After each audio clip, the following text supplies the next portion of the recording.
remember that it's two humans having a conversation. Welcome to N.E.T Collective, where we navigate everything together, from classroom to college to careers and beyond. I'm Kay McBroody, career coach and founder of Waterville Partners. I'm N.E.T Patel, school psychologist in private practice. I'm Ruth Hayes, education professional and founder of Full CO Prep. N.E.T Collective, navigating everything together, one conversation at a time. Welcome to N.E.T Collective. Today, we're going to be talking about how to improve our interviewing skills. And I know when I think about that, I think of, times where I've been interviewed where I felt intimidated and had some nervousness around that. So, Kay, help us all. Please. Well, this episode is intended to help people demystify interviews and feel more confident and minimize some of those fears that we often have. And when you think about it, with interviews, sometimes people's hands, their palms get sweaty and their heart races and their voice might get a little shaky. So we're going to talk about how to calm your fears, but we're also going to talk about how to build your confidence and how to prepare effectively for an interview so you can minimize those things. And when you're learning any new skill, if you're thinking about a sport, riding a bike, anything, there's this excited anticipation that you have, and there's also a little bit of fear. Am I going to succeed? How well am I going to do with this? And with interviews, it's the same thing. It's a muscle. You're going to learn how to do it. And repetition is, you're only going to get better. So what do you think some of the biggest fears our audience, maybe the high schoolers or the college students, the young adults might have when it comes to interviews? I would say the biggest is just not knowing the answer, not being asked a question and just kind of going blank. Well, and that's probably the biggest fear. Students often think that the interviewers, they're testing them and that there's a right or a wrong answer, rather than it's a conversation. They really just want to converse with you, and they're looking for fit. They want to know how you think, how do you communicate, are you self-aware, how might you fit into their team? And so they're asking you questions, and they're rarely looking for perfection. I mean, I don't think anyone's looking for a perfect answer. They just want to have a conversation. And as soon as you realize that the interviewer is a person just like you, they put their pants on one leg at a time, and it's a conversation, it hopefully takes that fear level down a little bit.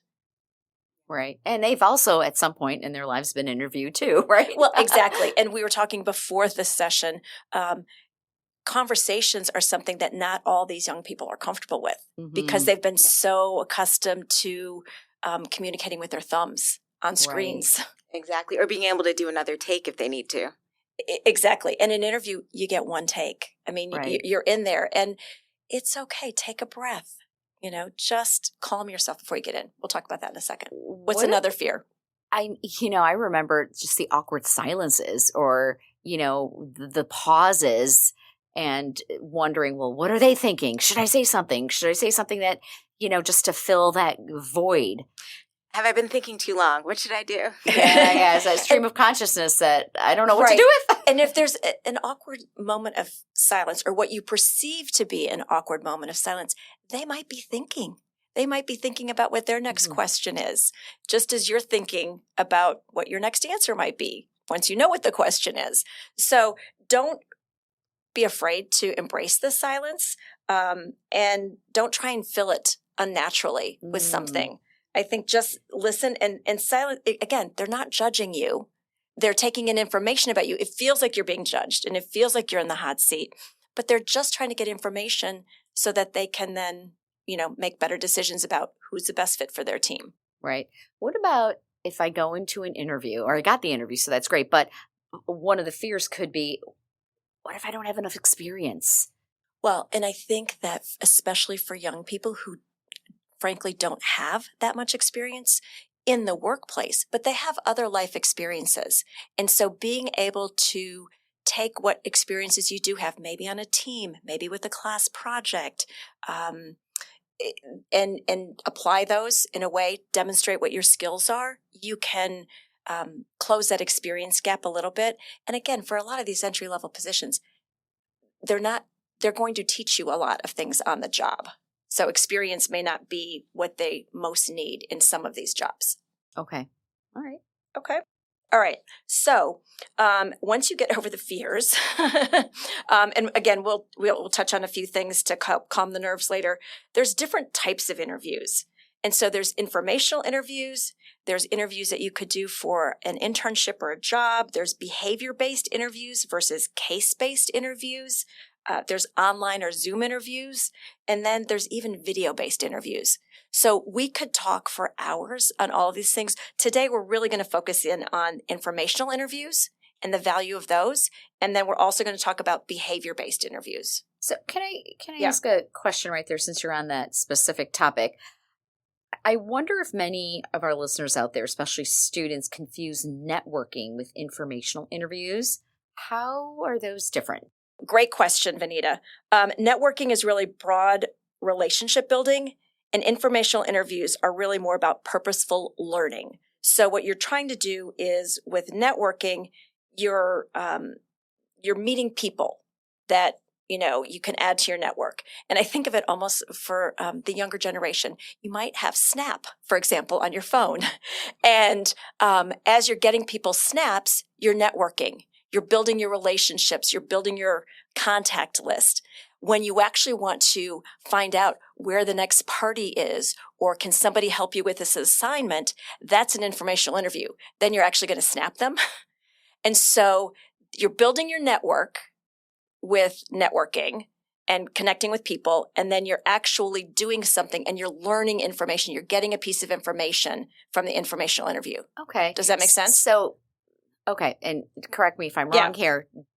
Is it safe to say that networking is kind of like interviewing rehearsal? It's like a rehearsal for interviewing? Yeah, and you're not prepping? You can prep a little bit, but it's really about just meeting people and building the relationships that might later turn into informational interviews. So networking is sort of like building your map, and then informational interviewing is stopping to ask for directions. Okay. So it's more focused. Yep. So maybe it would be helpful to clarify to our listeners, if the goal of an informational interview isn't really to get a job, how do you actually define success?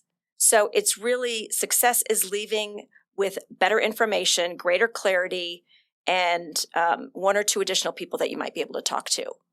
Okay, so that's what you're trying to get out of the informational interview. Okay. So when you think about these informational interviews, I think using those words is intimidating enough. That's a mouthful. Information and interviews. And it's like, really, they're casual conversations. Right. Okay. And if you reframe them as just a casual conversation or a coffee chat or something like that, it just takes the pressure off. So the informational interviews are really someplace where you're going to find somebody safe to talk to. Just start simple, right? Family, friends, and have conversations. There's 5 smart questions that I suggest people could ask in an informational interview. It might be, how did you get started in this field? What do you like most about this field? What are some challenges? What advice would you give to someone like me who's interested in this field? And then the final question is, do you know anyone I can talk to in this field? And may I use your name when connecting with them? Oh, I like that one a lot, because you're actually walking away with something tangible that could help you for the next step. Exactly. Getting a position, that job, whatever it is. Okay. Exactly. I like that a lot. And it's okay to ask that, right? Absolutely. The worst they can say is no. I mean, I always ask. How rude. I always ask in any situation, what's the worst that can happen? Yeah. The worst that can happen. And then the least you can learn.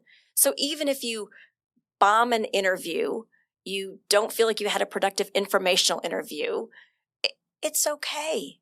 Right. You've got plenty more opportunities. I mean, you're going to miss 100% of the shots you never take, right? So keep muscle memory, keep flexing that muscle, keep practicing this skill. So this is really reframing what interview. Okay, so it's informational interview. That part is really important. That adjective in front of interview is very important, because you are really just pulling out some information that could help you for the next step. It is not about you're sitting across the table from, like the CEO and being interviewed and you're in the hot seat. That's what I thought this was, going to convey. But informational interview is, let's gather some information. Well, So exactly. And the other next thing step. is too, especially for our young listeners, if you want to talk to a particular company or a senior executive, now is the time to ask. Yes. This is when the executives are happy to spend 10 minutes with some young, hungry, interested person and share nuggets with them. When you are trying to get a job, they just think you're trying to get a job. If you're just trying to get information from them, they're happy to share their wisdom with you. This is the time to reach out and build those connections and do the networking, but do the informational interview and actually get some good information that you can use immediately or in the future.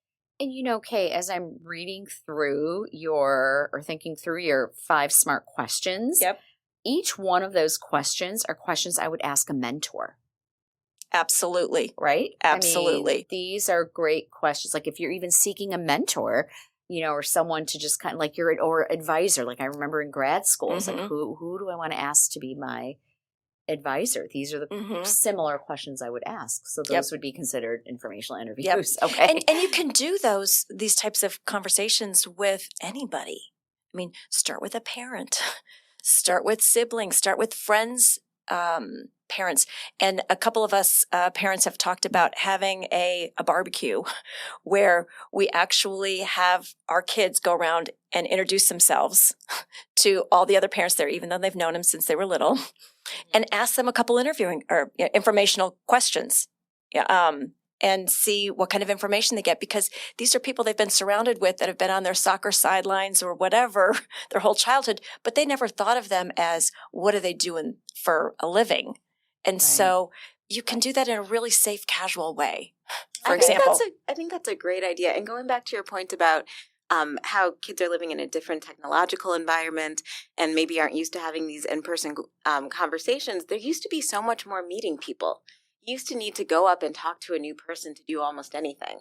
And now that's such a rare experience. I think having a little kind of salon to practice those skills is a great idea. Well, and depending on when people are listening to this, if it's summertime, for example, and there's barbecues, use that as an example, and it can be whatever. But I do think that setting up casual environments where these young people can commingle with adults and ask questions, or look at their high school might have events, during the summer where they bring alumni back, or they're wherever they are, maybe they're in college and they've got, events where they bring the alumni from that school or the students from that school together for the summer for some reason, So I think the term informational interviews sounds much more intimidating than it really is. It's Absolutely. really about gathering information and how can I use that information from this professional, this friend, this, person that I can learn from and use to further my future in any way.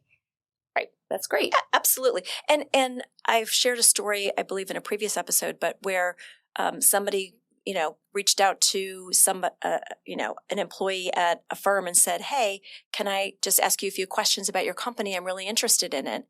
And, and it ended up that when that person applied for a job, the person that they had a casual conversation with was able to forward their resume to the hiring manager, to the HR manager, and ultimately get a job. But be very clear, informational interviews, networking is not about getting a job. Okay. It's about building relationships if you're networking, and it's about getting information if you're doing a casual conversation. Okay. Interviews are completely different. Okay? I mean, behavior-based interviews. Okay. So now we move on to behavior. Behavior-based interviews. So one of the things is this behavior. Are you guys familiar with the behavior-based versus the case-based? Tell us. Okay. So the behavior-based is going to take a look at, it's going to look backwards at your experiences. And case-based interviews are focused more on looking forward and how you think and how you would solve a problem. And so most of our audience will be doing behavior-based interviews, and that's what we're going to focus in on. The case-based ones, they might ask a question like, how many coffee shops could potentially be in downtown Chicago? Now, nobody knows for sure. And so they want to see, how are you going to process that? So that's more for finance, investment banking, consulting type interviews, maybe MBA interviews. We'll ask these case-based interview type questions. And there's a completely different prep for those. And we're not going to get into those right now.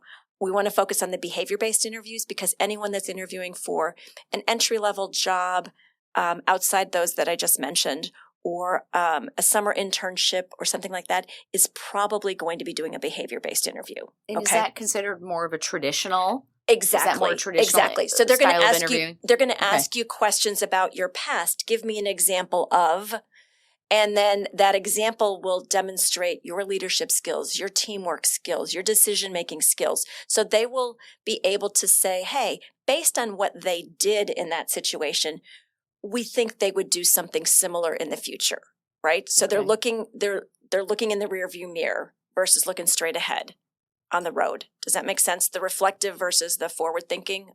Yes. And again, correct me if I'm wrong, because oftentimes I am. I'm visualizing the interviewer looking at the potential candidate's resume while sitting through this behavioral interview. Is that typically what a behavioral interview is? Because everything you're describing is, what have you done in the past? Yes. What experiences are leading you to sit here in front of me? So if you have completed a resume and done all the work to put into the resume, you have a sense for, what have you accomplished? What have you done? What are you prepared to talk about? Right? And you already have a narrative established. Exactly. And then we'll talk about some recipes that you can follow to help you articulate that in an interview. But basically with the behavior-based interview, they're really trying to understand how you've handled situations in the past, how are your interpersonal skills, how self-aware are you, what's your communication style, your leadership style, your resiliency, your judgment. And so the past behavior is going to hopefully predict what your future behavior would be. And so the common types of questions that you're going to get are, tell me about a time where you've handled a conflict, for example, or describe a challenge that you've overcome. Give me an example of leadership, teamwork, whatever. And then they're really going to be looking at your communication skills, your problem-solving skills, accountability, teamwork. All of those types of things will be able to be discerned. So back in one of my corporate roles, I actually would train the people in the company to be interviewers.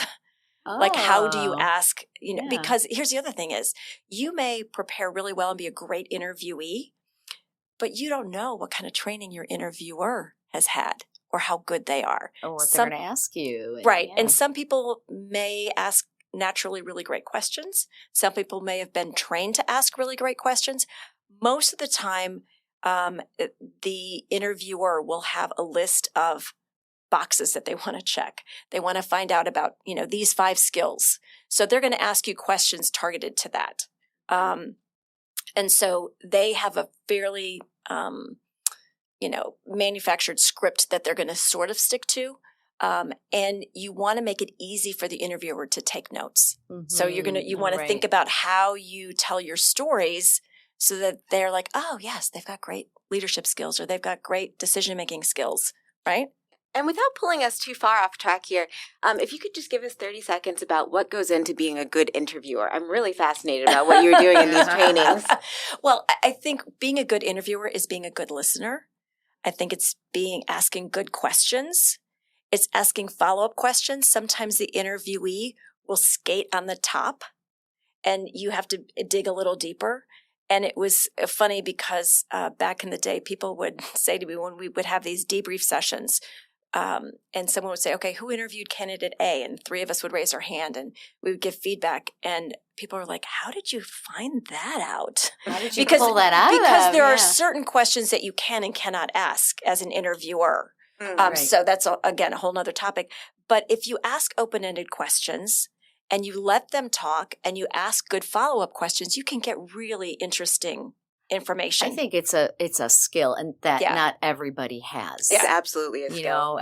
We've watched enough interviews, from some of the greats, and you're like, wow, they just kind of went in an area where that's really cool. Right. So as an interviewee, which is, we're talking to the audience more from that perspective, you want to You want to make it easy for the interviewer, and you want to make sure that they get their questions answered.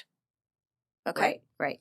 And so I would think that the goal of the behavioral interview is when I'm done talking or interviewing this person, I want to be closer to a decision of if this person can do the job, Yep. will be a right fit, Yep. can collaborate with the team, etc. Right? Like Right. if they haven't been able to Demonstrate that. then perhaps So, right. it could be a problem on either end though, right? Right. Maybe I didn't ask the right questions or maybe, yeah. So one of the preparation pieces that I suggest for people, and there's tons of recipes out there. I like simple recipes. So mine has 3 ingredients. The CAR story, C-A-R. What was the challenge? What was the action you took? And what was the result or the lessons learned? If you can come up with 3, 4, 5 really good CAR stories that represent some of your experience, but one CAR story might demonstrate your leadership skills, your teamwork skills, and your decision making, for example. And the interviewer asks you a question about leadership, and so you give example A. And then they ask you for a question about decision making. And you've already given A, so you don't want to repeat yourself. So you might say, well, as I mentioned in story A, I've made some great decisions there. Let me give you another story. And you go to story C, and you give that one. Because C talked about decision making and 3 other things, right? And the C would be the challenge. The challenge, right? Okay. The C here, I was just saying A versus story B versus C. I Sorry. see. I see. So anyway, but my point is you have a library of these stories, and they all are kind of at the eye level if you think of the library, and these are your stories. Then over time, some of these stories are going to drop to a lower shelf. And you're going to have new experiences and new stories that are going to take their place. So the CAR stories are really a way to succinctly tell your story, because if they're asking you a specific question, give me an example of X, you want to say, here's the example, here's the challenge I had, here are the actions I took, and here's the result. What that recipe does is it keeps the verbose speakers from rambling on and on, and they hit it. But it also makes sure that somebody that might just gloss over details actually puts everything in. That's important. Now, one example is I had a client once who it was a behavior-based interview, and thought it was his dream job, knew people at the company. And at the end of the interview, I texted him and said, hey, how did it go? And he texted back, he goes, I don't think I got it. And I said, really? Why not? And he's like, well, they didn't ask me story A or story B, my 2 good CAR stories. And I said, well, that's interesting. And the next day he texted me, he goes, I didn't get the job. And I said, do me a favor, ask for feedback. And you can always ask for feedback. There's 3 types of feedback. You're either going to get ghosted and get no feedback. You're going to get polite feedback, which isn't going to be very helpful, or you're going to get real feedback. So he got real feedback, and they said, everybody loved you. Everybody wanted to hire you, but you didn't tell us A or B, like his 2 CAR stories, like whatever those skills were, he didn't demonstrate them. So now one of the things I say to people is, if you've got 5 to 7, 10 minutes left in the interview and you have not yet covered your top CAR story or something that you really want to share, then I think it's perfectly acceptable to say, excuse me, I see we have a few minutes left. I still have some things I'd like to share, and I'm sure you still have things that you need to ask. What's the most effective way for us to use these last few minutes so we both get our needs met? That's great. Now, I was going to say, and if somebody says, oh, wow, I can't believe that they did that. Do you really want to work with somebody like that? Right. Yeah. But I think, again, it's a conversation. An interview is a conversation. Even an interview, a behavior-based interview for a job is still a conversation. Yeah, So, and I love the acronym. Yeah. CAR, CAR, challenge, action, result, or lesson. Can you please just give us an example of what that would look like in an interview? Yeah, and just to piggyback on that, my yeah. question was going to be, can you give us some examples for people who don't have a lot of professional experience where they could get those stories? Absolutely. Yeah. So, for example, someone might say, so can you give me an example of your leadership? And you're in high school. Okay.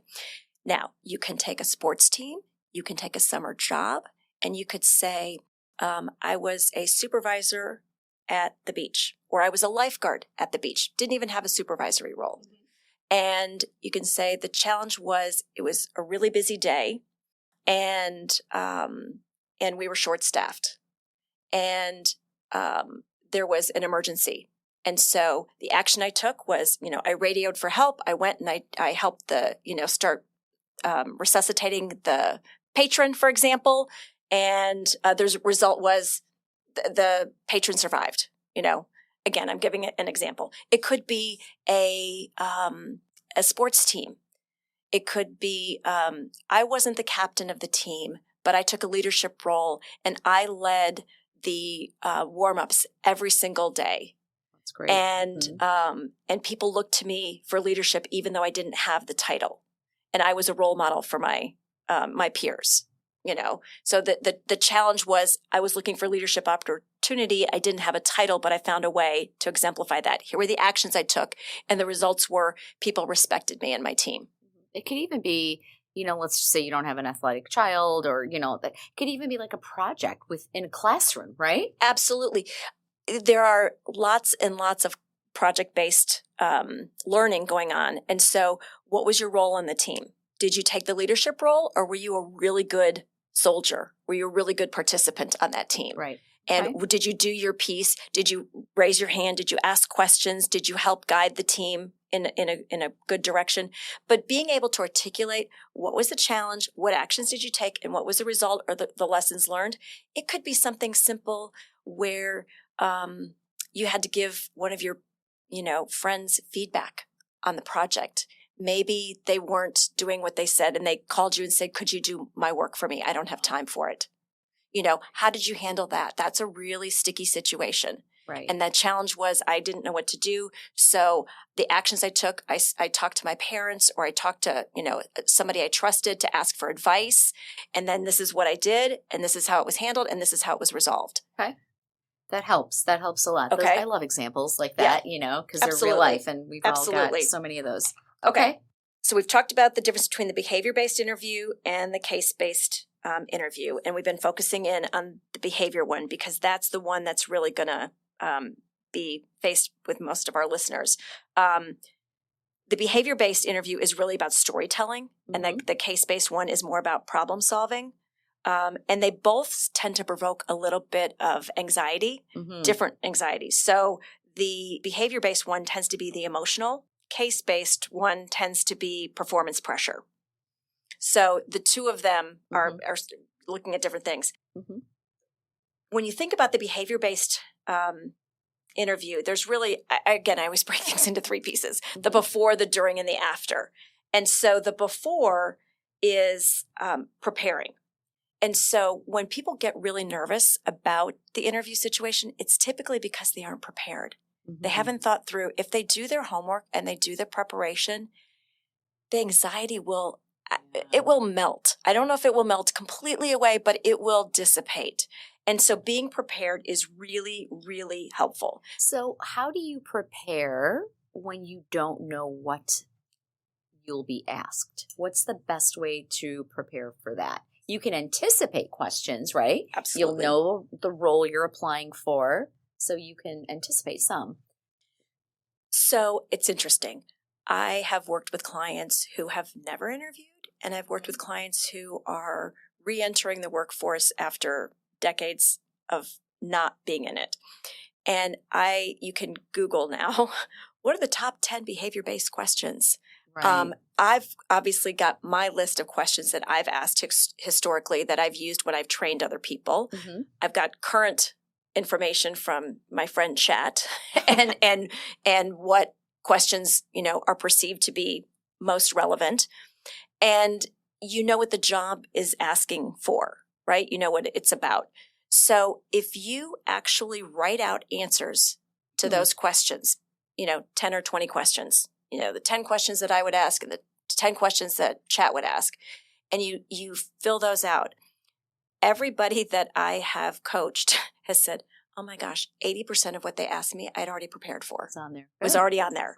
Do you know what I mean? So it's not a huge mystery, and it's not rocket science, but you need to be thoughtful and you need to prepare your answers. And I suggest for people to literally type them out or write them out, but type them out and then say them out loud. Not in their head, not pretending like but reading the words out loud, and to do that multiple times. Because that's how you will get to a point where it's natural and it's not overly prescribed or rigid, and it's authentic. So the three main things that I see with people that derail an interview, one is being prepared, two is the nerves, and three is bringing your authentic self to the interview. So if we break those down, the being prepared, in this day and age, how can you not be prepared? Right. We have so many tools, so many tools and resources to help you get information about the company, the interviewer, the team, people who have been at the company, how the company's performing, who their competition is. So you can be prepared about them. You can also be prepared about yourself, right? I mean, we've talked about the internal compass from episodes ago, but really knowing who you are, how you're wired up, what skills, what strengths you have. So being prepared about the company, being prepared about yourself, and then being prepared for the interview itself by writing out those questions, using that CAR recipe to frame your answers. And if you practice all of that, it should not be a huge burden to succeed in an interview and to feel confident and comfortable in the interview. Right. So we're talking about preparing informationally so you know what you're going to say. And I think, Vanita, this is probably more your expertise area. How can you prepare emotionally for the nerves and for being in person? Or for me, one of the big ones is a non-Zoom interview. What am I doing with my hands? That kind of a thing. Right. I think I would say, we talked about planning, right? And you certainly touched on that. The more likely we are rehearsed and anticipate people's questions, the more we can prepare for that, the better, I believe, overall we'll feel. I think things like also taking deep breaths, knowing that, hey, changing that narrative or putting that narrative in your head, it is not easy these days to actually get an interview. The fact that the interest was there based on me on paper or the application, whatever, and the fact that they are taking their time out to interview me is a very good sign. It may not, turn into my favor at the end, but, Kay, you've said this many times, what's the most you can learn? Or what's the saying you say? What's the worst that can happen? Worst that can happen, and the least you can learn. So even if it doesn't go your way, it's still practice, So I think that narrative, and I don't know, sure, this is part of executive functioning, but, I would say plan, have a realistic narrative in your head that, look, I'm here, I clearly was somewhat have something to offer for them to want to talk to me. Take your deep breaths and just, say some, just look at things from a standpoint of what can I learn from this? Right. And what I coach my clients to do is find your happy place. So power posing, deep breaths, the Rocky Balboa pose or the Superman pose, and do that for 2 minutes while you're smiling ahead of time. You can do the deep breaths. A friend of mine, her daughter was on her way to an interview, very nervous. It was her dream job. And her mom said, swipe on cute puppies. And so she sat in the back of the cab on the way and swiped on cute puppies and went in and crushed the interview and got the job. So it might be music. It might be listening to music beforehand. It might be, but it might be a walk around nature. It might be take your shoes off and put your feet in the grass and ground yourself. Whatever it is, it gets you to your most calm state so that you can be clear-minded and thoughtful and let your authentic self shine through. I think that's the best. I had a client once that I was doing a mock interview with, and he was a great candidate, but I noticed that there were red blotches all over his face. And didn't come up in the interview. There was no need for it to. He was great. And at the end of it, we were talking through, and we were going through you were very prepared, and how were your nerves, all this stuff. And I said, now I noticed that there were red blotches. And he said, I know, that's just how my body reacts He goes, I'm fine, but my body reacts. And I said, okay. I said, it's not an issue, but depending if you can sense any discomfort from the interviewer or whatever, you could say, hey, I'm so excited to be here. Just a heads up.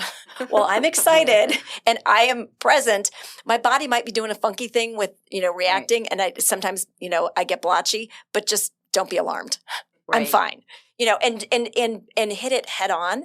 The other thing is too, make sure that, you don't have to wear a turtleneck, but, Do what you not can have as to- much, skin exposed perhaps or something. But my point was just be prepared to talk about things authentically. They're just another person that you're talking to. So this reminds me, your red blotch story reminds me of when I first started in the field, and I would have to present results, on kids that I've evaluated.